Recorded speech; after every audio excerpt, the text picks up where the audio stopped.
Ang ilong ay isa sa mga may pinakamataas na konsentrasyon ng ugat na daluyan ng dugo sa buong katawan. Kaya naman, may mga pagkakataong maapektuhan ito ng iba't ibang kondisyon at sirkumstansya.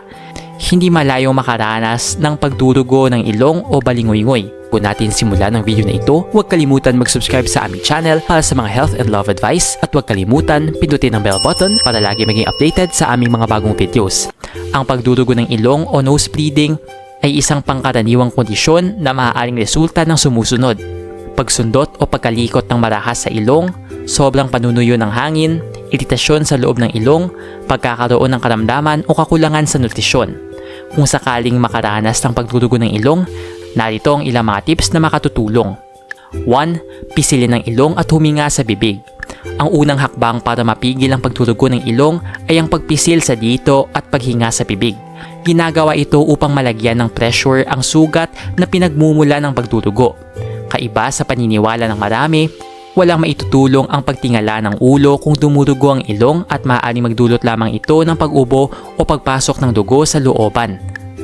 Mas mainam kung itindig lamang ang ulo ng normal.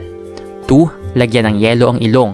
Kung ang pagdurugo ay patuloy at walang humpay, mabuting maglagay na ng yelo sa itaas na bahagi ng ilong o nose bridge upang mas mabilis ang pagtigil ng pagdurugo.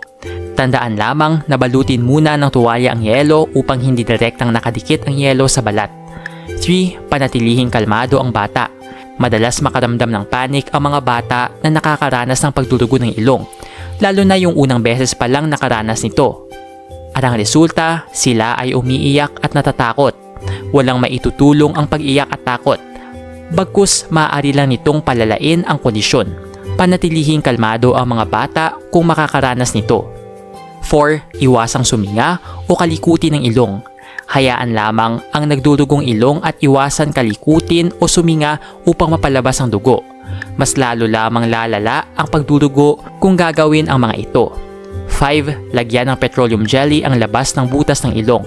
Ang pagdurugo ng ilong na nakuha dahil sa sobrang panunuyo ng hangin ay maaaring matulungan kung maglalagay ng petroleum jelly sa labas ng butas ng ilong. Makatutulong ito upang mapanatiling basa ang loob ng ilong. Maaari ding langhapin ng usok o steam mula sa kumukulong tubig upang hindi manuyo ang balat sa loob ng ilong. 6. Huwag uminom ng aspirin. Iwasan ang pag-inom ng aspirin sapagkat ito ay isang gamot na kaya makapagpanipis ng dugo, kung kaya't imbes na magsara ang sugat sa loob ng ilong, maaaring lumala lamang ang pagdurugo na nararanasan. Nag-enjoy ka ba sa video ito? Please hit the like button and subscribe sa aming channel para sa iba pang video tulad nito. Salamat sa panonood!